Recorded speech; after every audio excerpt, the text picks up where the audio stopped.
Australia's island state of just over 65,000 square kilometres is home to almost 500,000 people, some breathtaking wilderness, and Australia's newest motor race, the Targa Tasmania.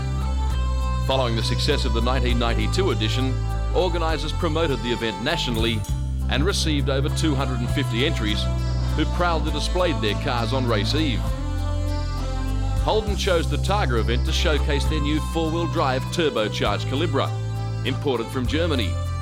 In its brief competition career, Calibra has shocked the European rally scene with outstanding performances.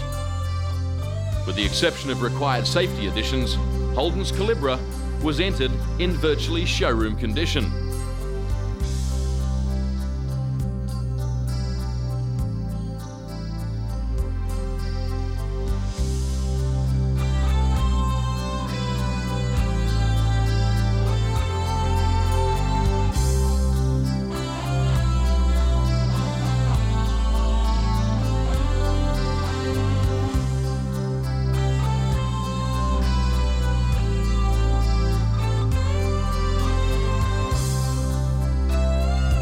The 1990 Australian Rally champion Ed Ordinsky was behind the wheel of the Holden Calibra, and he was certainly one of the pre-race favourites as the course suited his rally style of racing.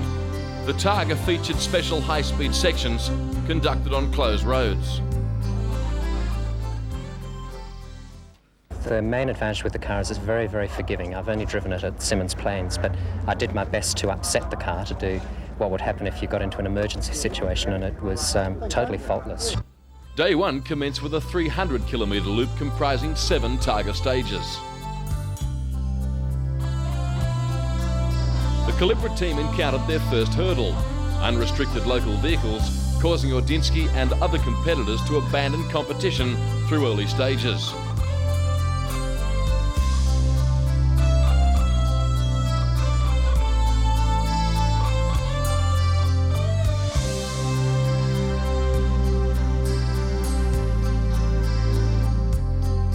At the end of the first day, the Holden Calibra was credited with 11th place. It's been fine. It's been very good. It's certainly at its best on the flowing open country, but we haven't really come across any really tight stuff yet to just see what it's like on the hairpins and so on. It's good for us because we're in the group at the back of the field. We're seated at the rear because we're in the quick four-wheel drive turbo cars and so on. And where we are, the driving standard is fantastic. Day 2 of Targa 93 saw the stages increase in difficulty, with 79 kilometres of competition sections, heading south via the coast to Hobart.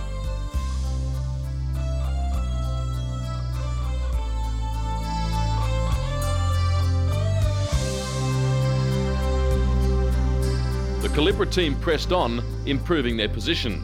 Ordinsky was settling into the four-wheel drive Speedster. Some wished they'd stayed in bed. After a tough day, the Calibra team had advanced to 10th spot.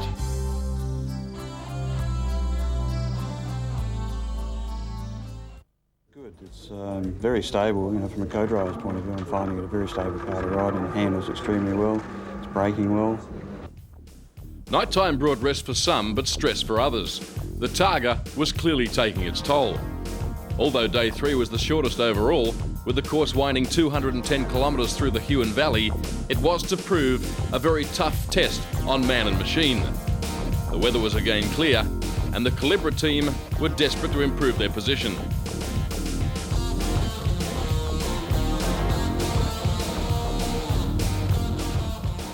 It's going to give us time as if the organisers get their act together and take away the minute and 14 that's been unfairly applied to us. On one stage yesterday, we overtook the car in front and were given a time over a minute slower. Now, that makes us look like we're off the pace, but in fact, we're right up there.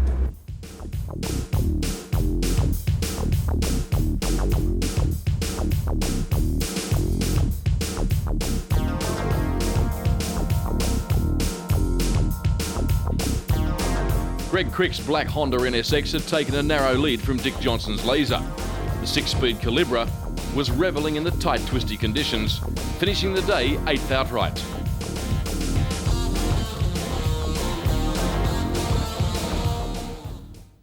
Problem towards the end of the day when I cut the top of a crest a bit fine and the bottom of the car just hit the top of the road and chipped a little piece off the rear diff, causing an oil leak.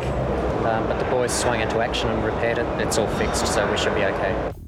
Now depleted, the field headed north on day 4 to Burnie, covering 350 kilometres of competitive section.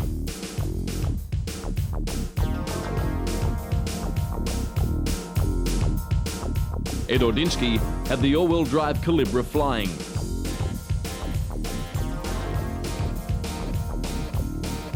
The RX-7 of one competitor ground to a halt, blocking the stage and causing delays.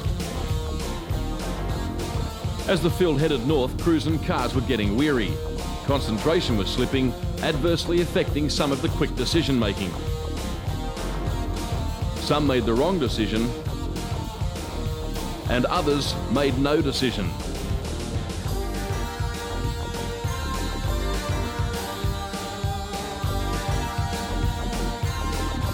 The afternoon was marred by this spectacular rollover involving John Sharp and Channel 9's Glen Ridge, captured here on amateur video.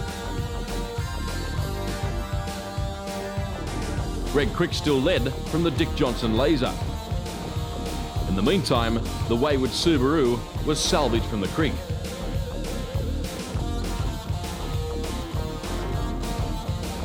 The Calibra team had maintained their placing at the end of day 4. The last day of Targa saw the tired men and their machines pitched against Tasmania's rugged west coast.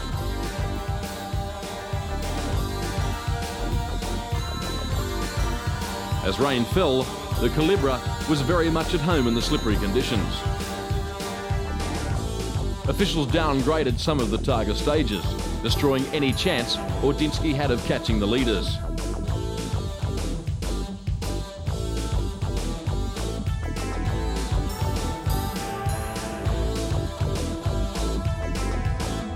Dick Johnson's demise, however, meant the Calibra team moved up one spot to 7th. Crick's Honda held on for its second Targa win.